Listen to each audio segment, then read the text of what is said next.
So for the lecture tapes, I've introduced the speakers, but I've yet to introduce myself. So rather than run the extreme risk of having James introduce me, I'll just say that my name's Alfred Charles Snider. I'm the Edwin W. Lawrence Professor of Forensics at the University of Vermont. Everyone calls me Tuna. Today I want to talk about points of information.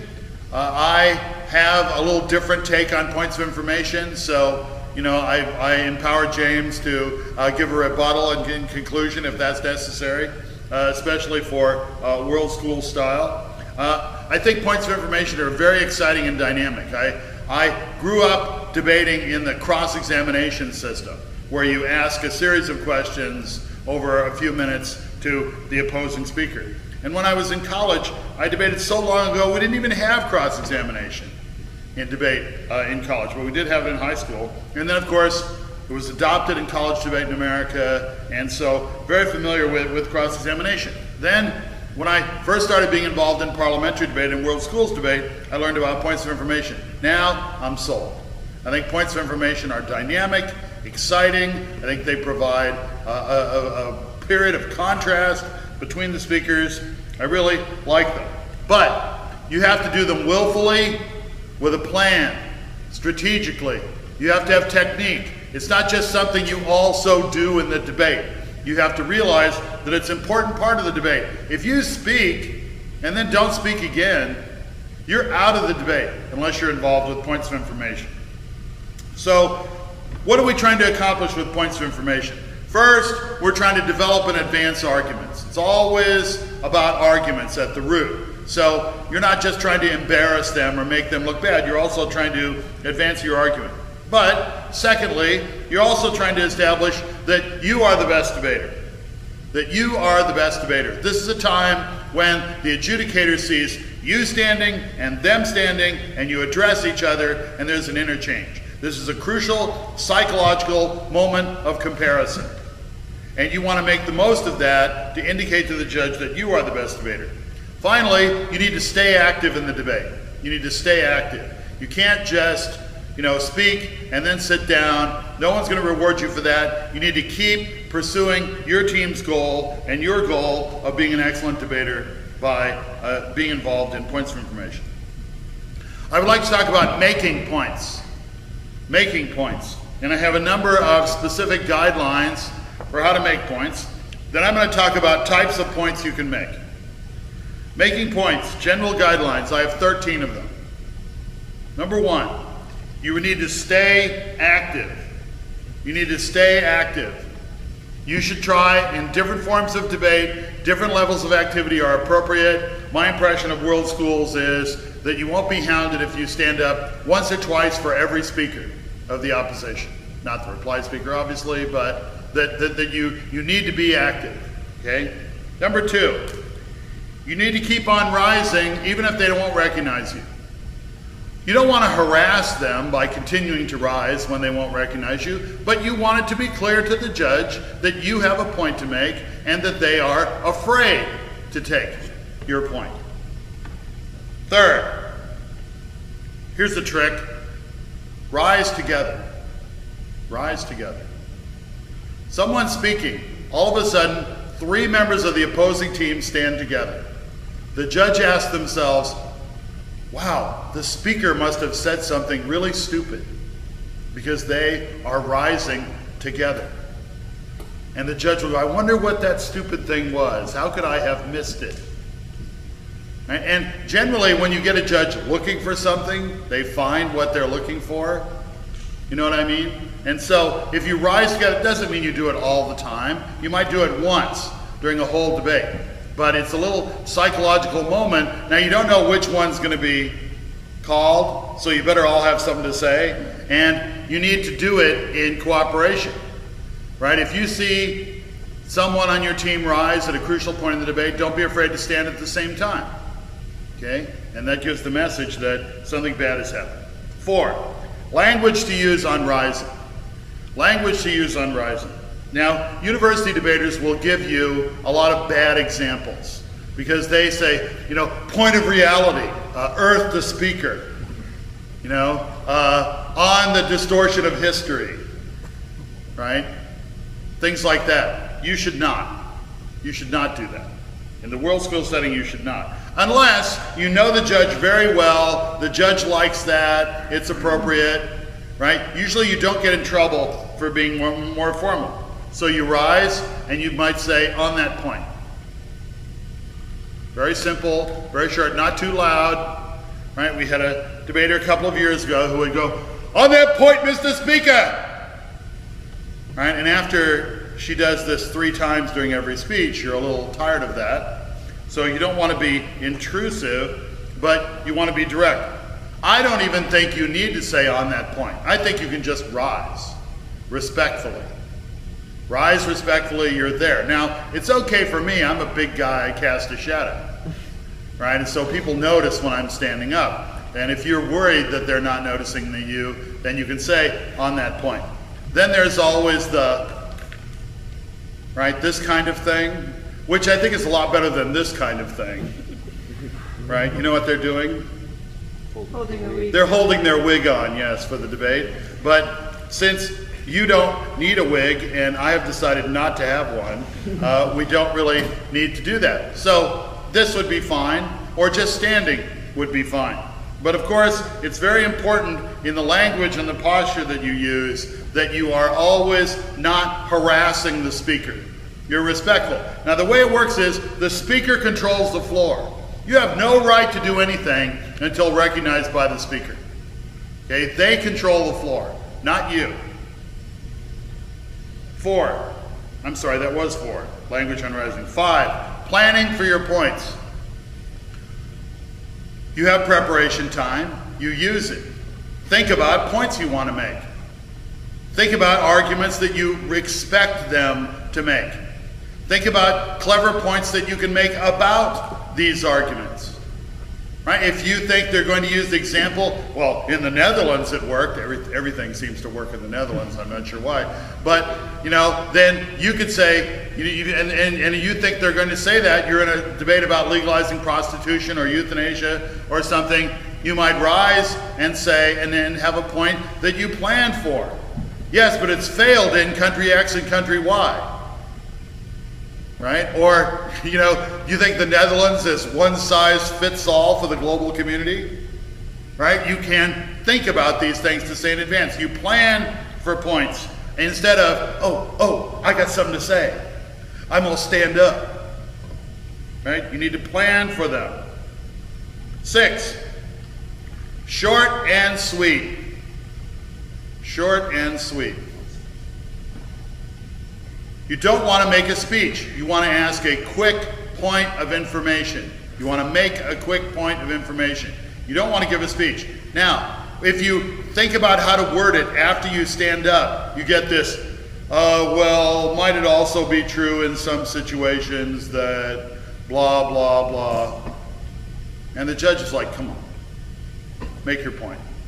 Okay? You need to actually rehearse what it is you're going to say before you stand up. I know that's a challenge for some people, thinking about what they're going to say before they stand up, but you need to do that. You need to think about how to make it short and sweet and to the point and make you look good and sound good. You want to have short. This shows your command. It shows your command of the English language. It shows your command of the issues.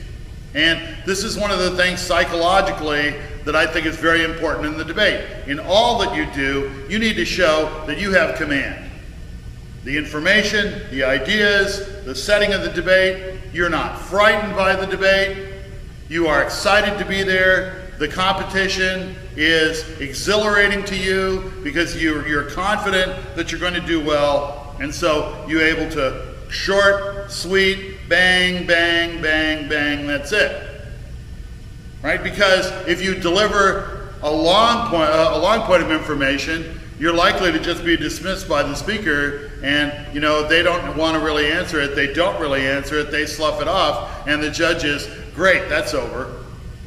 Right? But if you ask a short, sharp point of information, they're going to have to respond. Also, the longer you talk, the more they have to figure out how to answer it. I mean, point of information is a really critical juncture in the debate in terms of your use of time. The speaker has less than a second to answer the point. And if you drone on for 15 seconds, they'll be able to think of an answer a lot easier than if you have a short, sharp point. 7, timing during the speech. Timing during the speech. A really good debater will not take a point while they're in the middle of an explanation or the middle of an argument.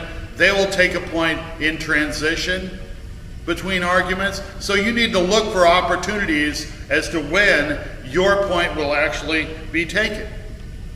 And so if you feel that they're wrapping up some issue, they're much more, I mean, the first prop speaker is much more likely to take your point in transition between major argument 1 and major argument 2 than in the middle of either of them. Right? So you have to think of when you can rise. Now, I don't want to train you to overcome stupid, bad opponents, because I think you'll do that anyway. But if you want to do that sort of thing, you could try to take a point, try to make a point while they're explaining something, okay? Or to try to disrupt them. Good debaters, you will never do that to them. Weak debaters, you might. You can defeat the weak debaters anyway, but in Asia, I've seen some debaters who were not sure of what they were saying, so they were glad that you made points, right? That gives them something else to talk about because they're not really sure what's going on in their speech. But you need to rise at the right moment. Now, there are some points when you don't necessarily rise, okay, which we'll talk about in a moment, as for example, factual errors. 8, look at the judge. Look at the judge. Look at them, and then immediately look at the judge. Eye contact with the judge is important, yes, but also you want to see how the judge is interpreting their answer. Is the judge going like this when they answer, or is the judge going like this? In which case, maybe you're not making too much progress there. The judge is like little, doesn't like their answer. You need to know what the judge's reaction is, because then that tells you whether you want to use it in your speech, whether you want to emphasize it in different kinds of ways, or whether it would best be forgotten based on how the judge reacts to it. 9, a point need not be a question. It need not be a question. If you watch Prime Minister's Question Time, they have to be questions, but they're not questions. Is the gentleman aware? Make your statement, right? What's your reaction to? Make your statement. So it doesn't really need to be a question. It can be a point. It is a point of information. And who's offering the information? You are. So it does not have to be, it might be a question, but it does not have to be. 10, no fishing expeditions. No fishing expeditions. Now, if you think about it, a fishing expedition works sort of like this. You get out on the boat, you take the hook, put some bait on it, you drop it over, you wave it around in the water, and hope some fish will bite onto it. That's not what you're trying to do. Gee, I'm curious about this. Maybe I'll make a point of information. It's not for the purpose of, dealing with your curiosity, right? You are trying to make a point. Gee, I think I'll ask about that. Now, there are some exceptions. I think if they're a government team, for example, that's proposing a fairly complex policy and they don't tell you at all about it, you might ask them, does this proposal have any detail, or does it always live in the land of vagueness? Right? I mean, because you know what's going to happen, you're going to make arguments and then they'll define what their proposal is later after they hear your arguments. So there are times when you want to, but you're not fishing. This is more like spear fishing. I see a big fish, I'm going to jab a spear into it, right, with my point to see what it's like. So don't randomly search for things unless you feel they are being unnecessarily vague. And it sounds much better in a point of information when you say, are there any details behind this proposal? Or, or will you share with us how it works? Then you're saying in your speech later, I think their proposal is vague. Right? How does the judge evaluate that? What if a point you establish that can be better? 11, don't request an explanation. Don't request an explanation. Don't say, oh, can you explain to us how this hurts the economy? Certainly, I'll be glad to educate you. Our proposal does, right? You don't request an explanation, because then you're not their friend, you're not their, well, you may be, but you're not cooperating with them. So this is the kind of thing that people of their own party would rise and ask questions. And how does that work? Well, the gentleman, please tell me more about this fascinating idea and how it works. Right? That's somebody of their same party, not the opponent. You're the opposition. You don't request an explanation. Now, if it's one of those bad teams, and you believe they honestly don't know, it can be incredibly damaging. Can you explain to us economically how this causes inflation? And they're like, well, there's like prices go up but this is against weak teams. I'm not worried about you beating weak teams. So don't ask for an explanation. 12, anticipate how they're going to answer your point. Anticipate how they're going to answer your point. I've seen this so many times, people make the point and the speaker will go, bang, bang, and they're like, ooh. Whereas if they had thought, now how would I deal with this point if I brought this up?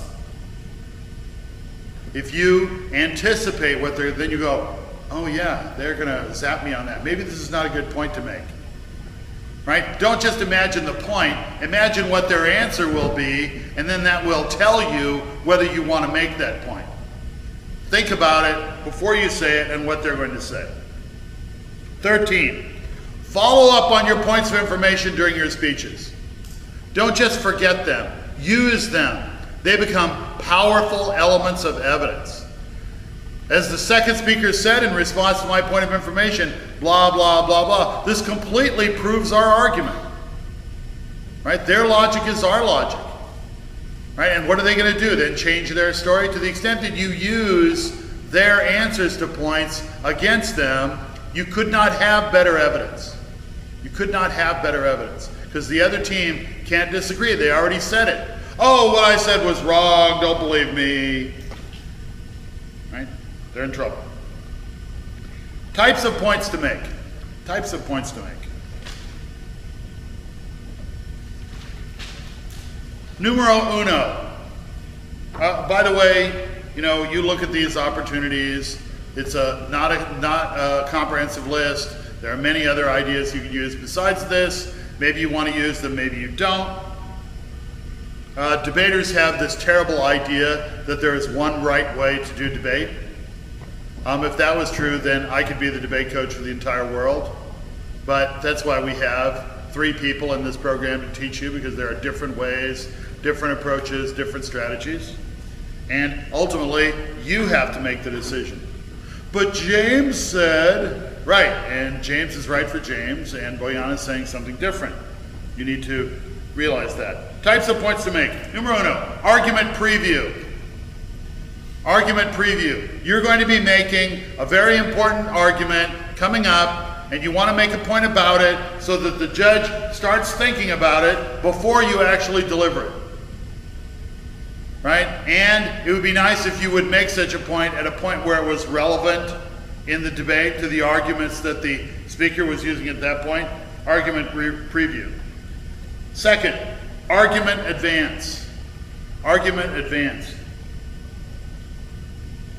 Anything you think they're saying that can help your argument? Especially, you can do this while they're refuting your argument, right? Doesn't this ignore X and Y, right, to show how their refutation is not comprehensive and not good? You can actually advance your argument. Third, factual error. Factual error. This is the one where you need to stand up as soon as they make it. If they make a factual error, you need to stand up immediately to make a point to correct them. The Vietnam War actually occurred after the Korean War, not before. Right? Are you aware that is a good introduction for factual errors? Right? Are you aware that the U.S. has a huge trade deficit with China? Right? Not the other way around. And for many years it was the other way around. Now it's not. Okay, factual error. And even if they don't call on you, even if they don't call on you, it really looks good. They say something factually incorrect, you rise, they don't take your point, but the judge knows. And there's that magical moment in every debate where the judge says, okay, yeah, I know, you know, but this other team over here, they don't know.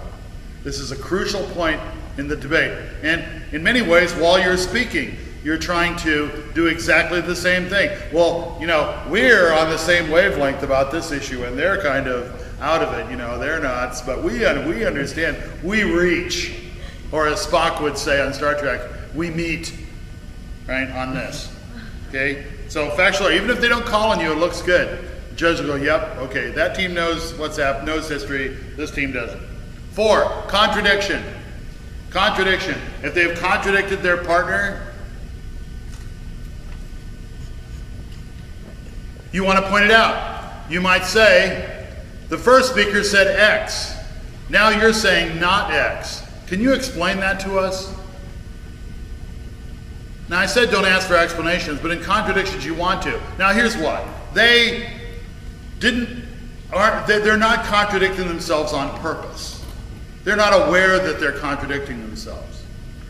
Right? So it's not like they're going to go, no, you don't understand. Blah, blah, blah. They're like, oh, I contradicted myself, and now I have to explain my way out of it?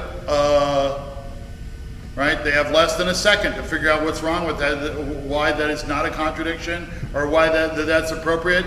It really puts them on the spot. Plus, it shows that you're in command of the issues. You don't just see, because there are what in policy debate we call the line by line. They say this, you say this, they say this, you say this. But also, you're in command of all the arguments and how this one relates to this one.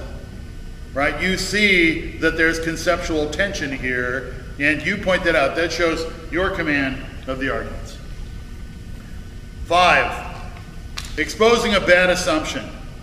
Exposing a bad assumption. If their argument is based on the assumption that people always obey the law even when it's inconvenient and costly, right? You may point out that that's based on a false assumption.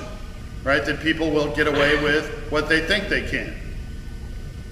Right, that it's not always a good idea for the government to say, I'm going to solve your problem. Right, anytime you can expose bad assumptions. Now, this is a good technique because it shows that you understand the issues at a deeper level. You understand not only the surface of the issues, but the assumptions behind them. Right, and the assumptions that we never are complete in our discussion of anything. We always have assumptions that underlie what we're saying.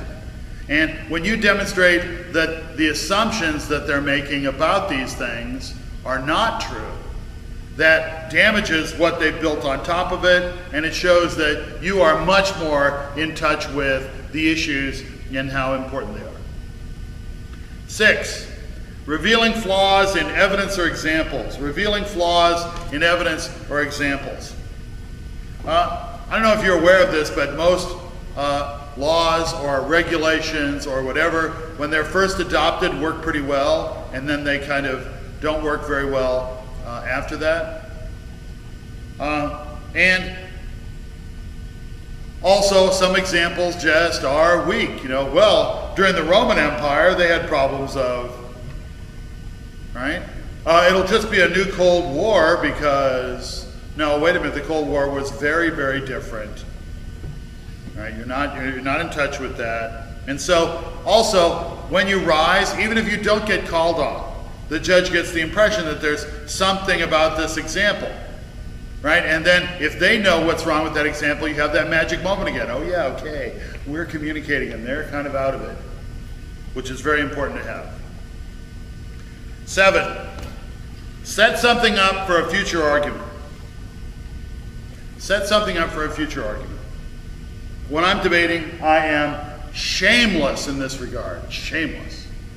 I will say, what kind of point can I make to get them to say X? I want them to say X, because it's going to prove my major argument I'm about to make in my speech. But they don't really know what it is, so what can I say that will get them to say what I want? And often it's like they look at you and they go, well, of course the government will never be able to catch all of them. Right? You know, like, why are you asking me this? This seems so simple. I thought you were a danger to me. Obviously you're not. I know how to answer this thing, and you're going like, yeah. That's what I want you to say. Right? You have to think ahead of them. They're busy. They're giving a speech. They don't think of all the stuff that could be happening. So if you can get them, you know, and it's a very simple formula. What do I want them to say? How do I get them to say it? And then try it. And then if it works, use it. 8, I think I already talked about this, inadequate specification. If they're being vague on purpose, I mean, James talked to you about, you know, if you're going to, I might have been James, I don't know, about if you're going to legalize something, what does that mean? Do you legalize possession, production, consumption? Is it taxable? Are there age limits? See what I mean? Can it be sold in stores, or, you know, is it still black market but not punished? Right, there are a variety of it. Is it, you know, like marijuana is regulated, the sale of it in the Netherlands? Is it going to be like that? What's it going to be like?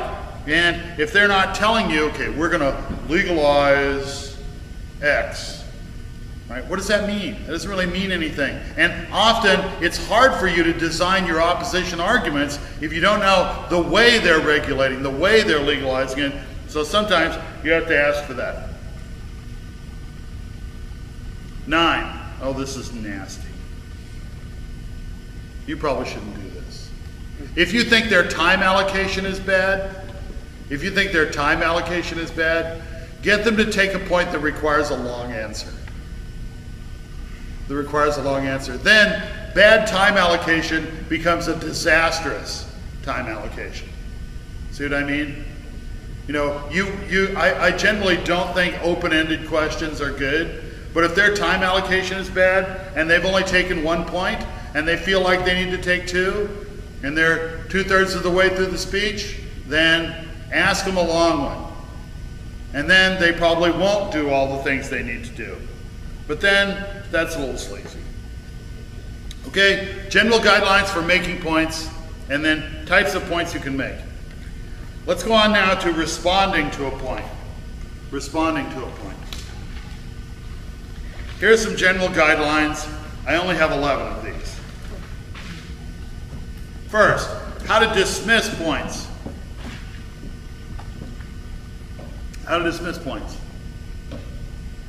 There's polite. No, thank you. There's brutal. Denied. Right? This guy from Bulgaria was all denied. Right? Just like some evil kind of overlord. But, you know, I mean, you have to decide the kind of person you want to be. I always think you never get burned by being polite and nice. If you're brutal and colorful, some judges may like it, but it's more likely that someone won't like it. So you have to be very, very careful about that. You don't ever say in a moment or not at this time, because that makes you look indecisive. You're either taking it or you're not. Right? Now, some people will do that as, okay, there are 3 people over here, the one in the middle is stupid, I want to take a point from the stupid person, so as soon as they stand up, I'll say, in a moment. Because I want to keep them standing up so I can ask them. Weak. Don't take it. You take points from the best debaters to show you are. Helen. You can't say like in a moment so you can finish your sentence or something? Well, if they don't rise at an appropriate, moment for you to, you're still disrupting your speech by saying in a moment, right? They've then succeeded in disrupting your speech. If it's at a time when you're explaining something, make them stand up at the right time. It's their problem. You own the floor. As long as you take a couple of points, no problem. Right? But if you're targeting someone specific and they stand up, you may want to do that. I don't recommend that. And if they don't learn when to stand up, too bad. But I got to tell you, I'm really mean as a debater. You need to know this. I'm mean, I'm cruel. I guess Tim and Anya saw me in a debate where I was fairly mean and cruel. And certainly less stupid than members of the opposing team. I don't usually volunteer that, but yeah, be polite. Don't say in a moment. Now there's verbal and nonverbal. No thank you. Or I sort of like that. Keep talking. Don't let them interrupt you. Is that okay, James? Yeah, that's fine. Yeah, that's fine. Nothing interrupts you. They don't bother you. They don't interrupt you. You will take points. You'll take points when you decide to take them, right? And you're not interrupting your speech. If you're going to do that, you want to do it gently, not so you look kind of angry or flustered with them, like they're a fly, but just a kind of gentle, slow movement. Like this one is probably not cool, but this is fine. Yeah. Right? They should get the message. You know, and also, this is like what you do when you come home and the dog's barking, right? Jumping up on you because you've left it too long at home. It's like, you're down. Right? And it's appropriate, like the relationship an owner would have with their pet. Right? And that's the relationship you want to show with the opposing team. You're like my pet. 2, when to take them. Timing. When to take them, timing. And you know, PJ has a fairly rigorous system I've heard him talk about where, you know, he decides that the speech is half over and a lot of his work is done before he'll take a point at all. Right? So he thinks about when in the speech to take them in terms of more towards the end. Or you may say, okay, I'll take one as I move from my first major point to my second major point. Right? And you sort of, and they'll catch a hint. You'll say, so this shows our first major reason why blah, blah, and you sort of glance at them, and they know that now's the time. He's going to take me now. So I'll take you now. Yes. To the slaughter. Right? You need to think about when to take them. 3rd, you always take them at the appropriate moment of the flow of your speech. Never while you're explaining something important, never while you're making a distinction, never while you're in the middle of refuting a specific argument, but usually in transition. 4, how many should you take? At least 2. At least 2. But it depends. If you think you're tough, rough and tough, take 3. It shows that you can give a great speech and take 3 points. Of course, this depends on how you take them, which we'll talk about in just a minute. You take them in a way that doesn't waste a lot of time for you. 5, who to take them from. There's courage and there's cowardice. If you know about the other team, you can, and you're worried about your performance, you can take points from who's ever perceived to be the weakest member of the other team. But if you're here to show, I'm boss, I'm the one, right? I would prefer to take points from the best member of their team. The best member of their team. Why? Because you want the judge to see that in a face-off between you and the best member of their team, you win.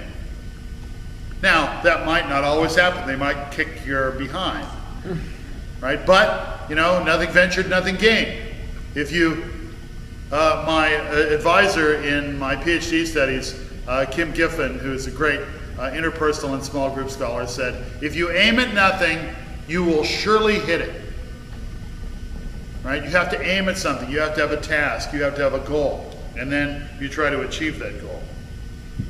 6, short answers. Short answers. You don't want to delay your speech. You want to answer it in an effective way that illustrates that the point they're making is not very important or not logical or whatever, but you need to do it quickly. The longer it takes you to deal with a point of information, the better that makes the point look. And the more it looks like you're on the defensive. So you want to try to have a short answer. Is this easy? No, it's not. You have to figure out how to do this in less than a second. Which is why points of information is such great training for real life. You know, you make this presentation, to the corporation you work in about a new business proposal, and then the boss says, what about this? And you're like, bang.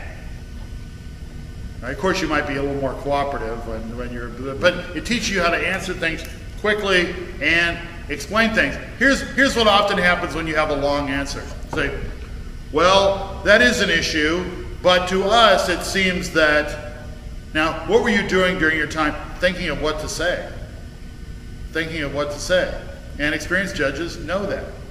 Your brief blithering in the beginning of your taking a point is an opportunity for you to figure out what the hell to say. But you know what to say, right? You want to appear like you do.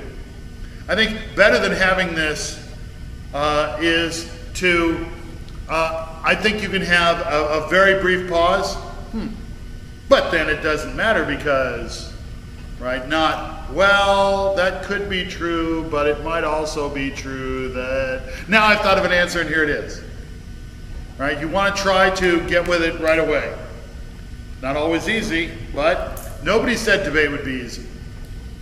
If they did, they were wrong. Number 7, you want to have answers that are offensive. Not offensive in the way of like, you know, you're offended by rotten milk or something. That's not what I mean by offensive. What I mean by, you want to score points for your side. You want to score points for your side. In answering points, you want to score goals. This is not, you know, La Liga. No, this is La Liga, right? In Spain, they have a lot of scoring. This isn't, you know, like AC Milan versus Roma, where it's, you know, going to be 1-0.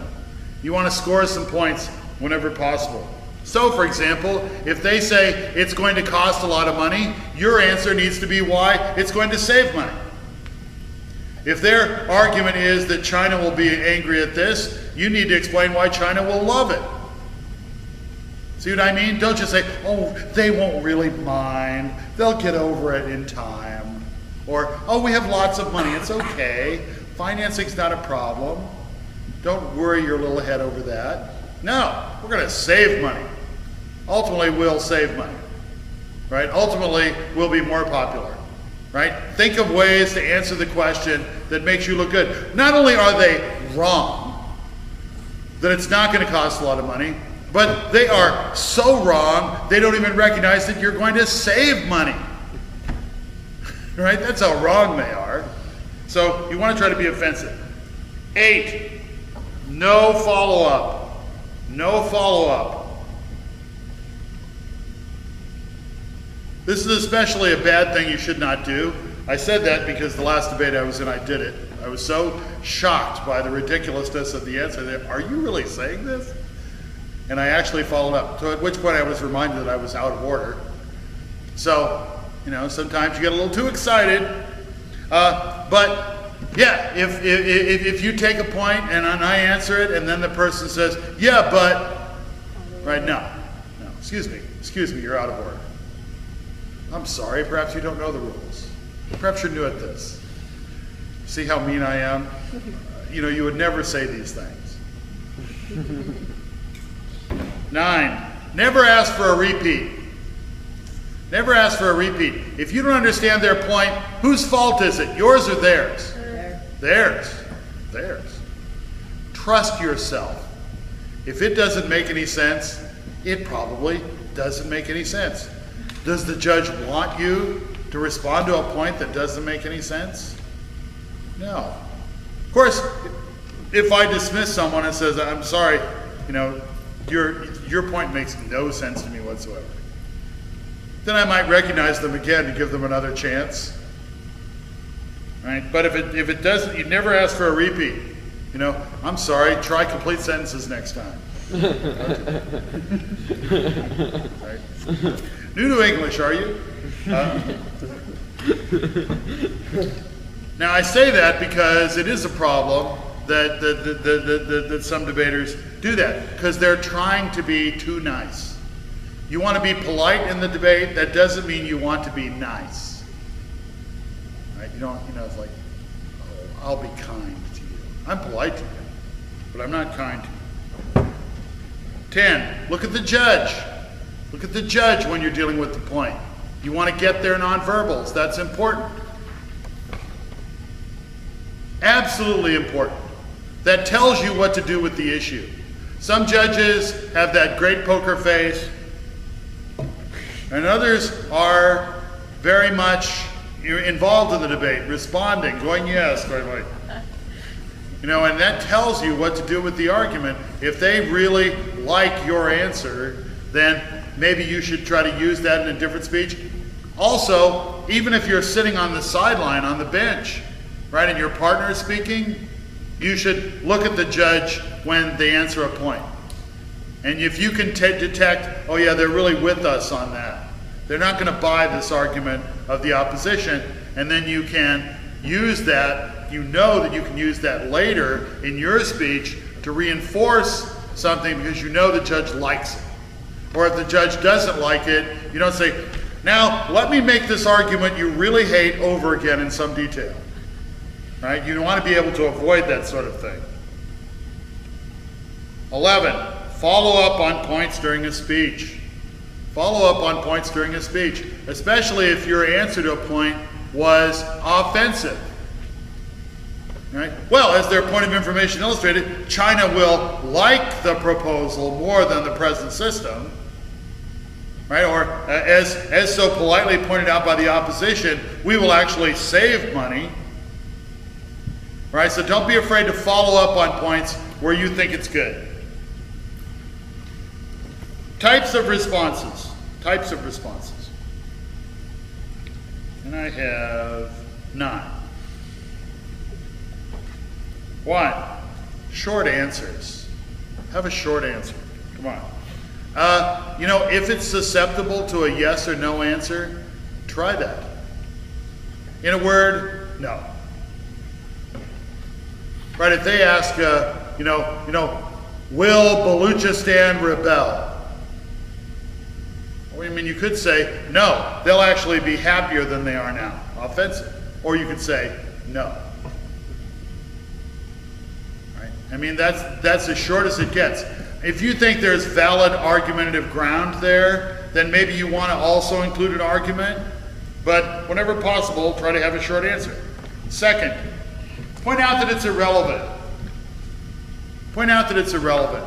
Now, this is true sometimes when they're trying to get you to say something. You know that trick? Figure out what you want them to say, figure out how to get them to say it, and then get them to say it. If they bring in something from out of left field, right, and you're concerned that you're about to blow it by giving an answer that's going to set them up, and if it's not relevant in any way to the debate so far, I think you could say, you know, that's irrelevant to the government case. Right? What will happen to the ice shelf in Greenland, you know, has nothing to do with what we're talking about. I think you should be, feel free to do that, and that can, but it needs to really be irrelevant. It needs to really be irrelevant. You can't just say, oh, that's a hard question. You can't say, oh, that's irrelevant. Right? That makes you look really bad. If it is irrelevant, say so. Right? There's an English expression, call a spade a spade. That's what it is. You call it that. 3, question unclear. Question unclear. Now, you can either say, right, your question doesn't make any sense. I'm sorry, sir, your question doesn't seem to make any sense. Or if it's kind of unclear, it says, well, based on what I think you're trying to say, then give an answer. Right, which recognizes that you think their question is unclear, but their point's unclear, but you're still trying to answer it. If it's totally like, Mr. Speaker, yip, nah, yip, nah. What are you saying?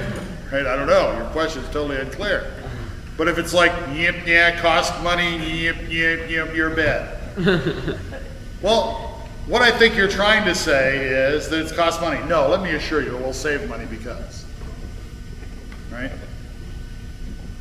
So if it's kind of unclear, don't be afraid to say, what kind of relationship do I want with my opponent? I'm trying to help them.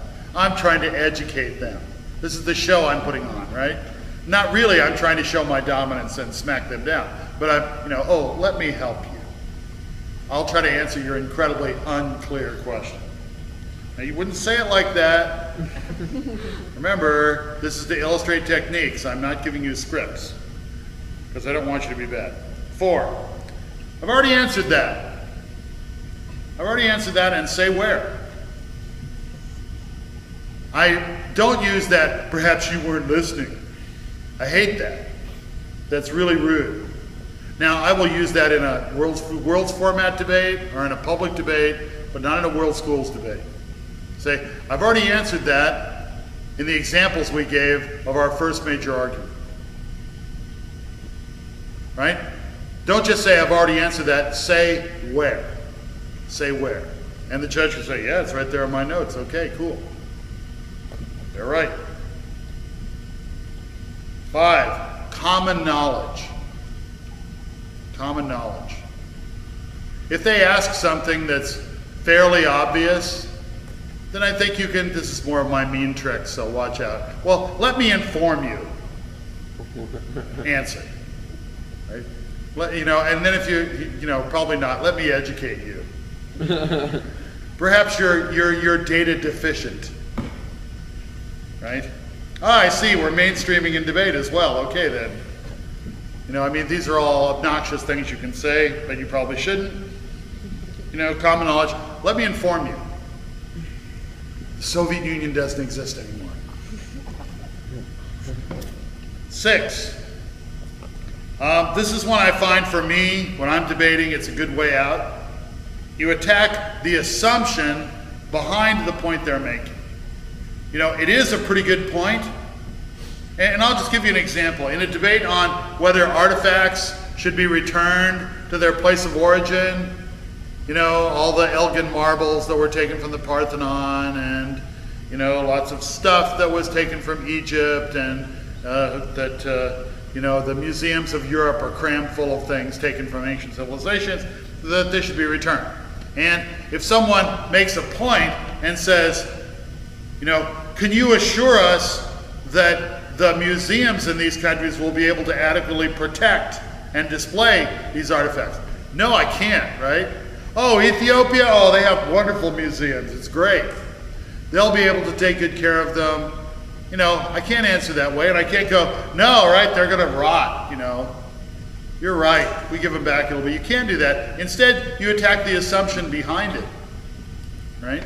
So, sir, based on your logic, I could take your television if I can argue that I'll take better care of it. Right? It's not a question of care, it's a question of custody. Right? See what I mean? Their assumption is that that's what's important, and you think, who does it belong to?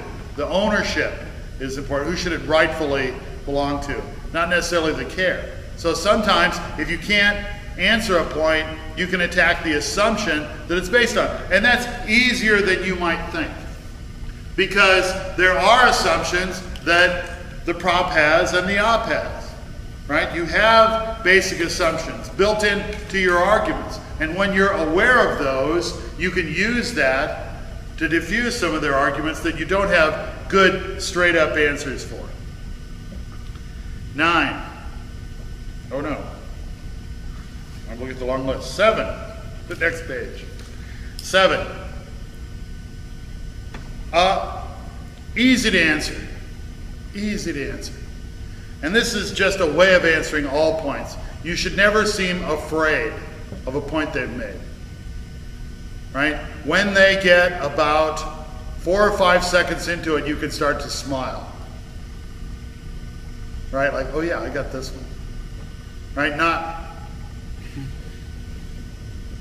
Right? It's easy to answer. You're not worried about their points. You're not worried about their arguments. You feel it's a wonderful exercise to show, to refute them and defeat them. Very exciting, very stimulating, but the outcome is clear to you. Right? Things are easy to answer. And don't be afraid to have that persona. Oh yes, because, right? No pause, no, because we're actually going to save money because, all these other things, but you want to get that easy and no problem. Right? I'm not worried by you. Never let them see you sweat. Which is hard for me, actually. Especially today, it's a warm one. Number 8.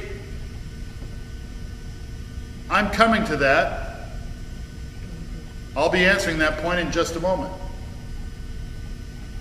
This is one that people, if you really are going to explain this, what they're asking about, in like your next major point, then I think you can say that. But of course, when you get there, now the reason behind this, and this answers the gentleman's point, is, right, then you have, but you can't use it as a slough, as an escape. I'll answer that in a moment, and then hope everyone forgets. Right? That's not cool. People don't forget. That's the thing about debate. You can run, but you can't hide. Right? They'll bring it up. They told us they would answer that, and they would not. I would stand in the next speech by your side. I would make the point, let's try again. When will you answer this point? Boom. Right? And you disclose that they are avoiding something. So, if you are going to talk about it, say that. And then when you get to it and say, and this answers the lady's point. Okay? So the judge knows that you're making the connection. Number 9. I wish I was more substantive in this one because I think it's probably one of the most important things you can do. Tomorrow, John Meany's going to talk to you about argumentation. And you should ask him about this because he is the most outstanding example I know of doing this, of any human being. And number 9 is, that's exactly our point. That's exactly our point. He will say, whatever you have said proves the overall argument that he's making. Now, I'm not sure how he does that, but he seems to do it all the time. And I know he teaches that this is the best possible argumentative strategy. Yes, you're correct, and that's why we win. It's like, whoa. Right? Now, this is a little like trying to be offensive, right? Like, oh no, we don't waste money, we save money, but he has a variety of techniques, and I would urge you to ask him about these tomorrow, because I know he's going to talk about it, that there is no one simple formula, but if you do it, it sounds awesome. It's just incredible. Yes, what you're saying really proves our point. Okay? All right. And my phone didn't ring. So exciting. I will pause now for a moment to take questions about points of information.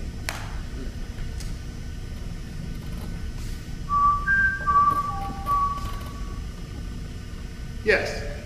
So like in every speech is like the most appropriate number of PORs to take is 2 to 3, right? But what if like your opponents were always like sort of rising in the wrong moment? You didn't want to take them at that moment, and when you were like ready to take points, like you don't see anyone like standing up and stuff. Like how do you deal with the problem? Like if you. You could if you feel you need to take one more, you could take it at a moment that's not of your choice. But if possible, rather than taking one point, I'm aware my speech has 3 minutes left. I'm aware I've only taken 1 point, so I should probably take one, right? Even if it's not really at the right point. But you'll be surprised that they want to make points, and they should be trying to make points. And so if you, pause for a moment and they don't rise, that's kind of their problem. But if they're always rising on purpose at the wrong moment, I guess that would be fairly devious, wouldn't it? They only rise when you're explaining something. Yeah, I think you would make sure to take a point. Just need to be aware of how much time you have left. And I've seen that this is particularly tacky. I guess I should add this to the list. You've only taken one point and you're running out of your open time for points. And so go, are there any points? Right, where you actually beg them for points? I hate that. I hate that. Unless it's true, unless they're not rising. Unless they're not rising and not, you guys gonna join the debate or what? You wouldn't say that. But, and I don't like that. It's their job to rise, and your job to give them the floor a couple times. But just be aware, if you have, 2 minutes left, and you've only taken 1 point, you probably need to take a point in that last minute so that you get at least 2. Good question.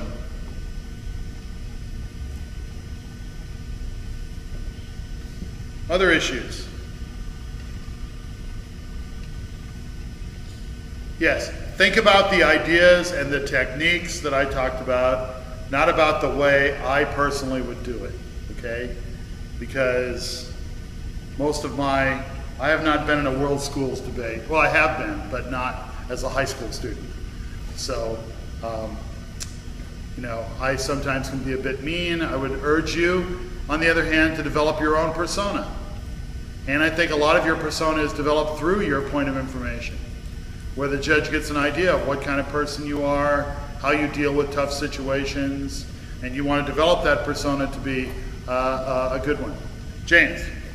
Julia, if you've got someone on your team who isn't a natural point of information offerer, what can you do to kind of spread the love, as it were, and make sure that you're making sure that they offer as many as you do? I think you plan for points in advance about arguments you know they're going to make. And so that's how, if for example, we know that Tim is not very good at making points of information, and then you would try during prep to make sure that he has a couple good ones that he can make, so that he can, you know, coach him, help him, right? Because when your teammates are very important to you, you need them. You're not going anywhere without them. So yeah. Also, if you are next to speak, I feel that you probably should not be rising as much as your other 2 teammates. Think about that, like who's next to speak? And don't you just be sitting there, right, so that they have to stand up and while they're also prepping to speak. So I think the person who's going to speak next gets a little bit of leeway. They should rise, of course, but not as much as the people who are not speaking next. Okay, very good. Let's take a break. By the way, you guys are doing a very nice job. Boyana says really good things about you. And I just want you to know she does not always say good things about people. So she genuinely likes you, thinks you're doing well. Did you like my town last night? Yes. It's nice, isn't it? Very nice. It's actually human scale. You can actually, unlike massive cities like Chicago and New York and Seoul. It's human scale. Okay, take a break. Thank you.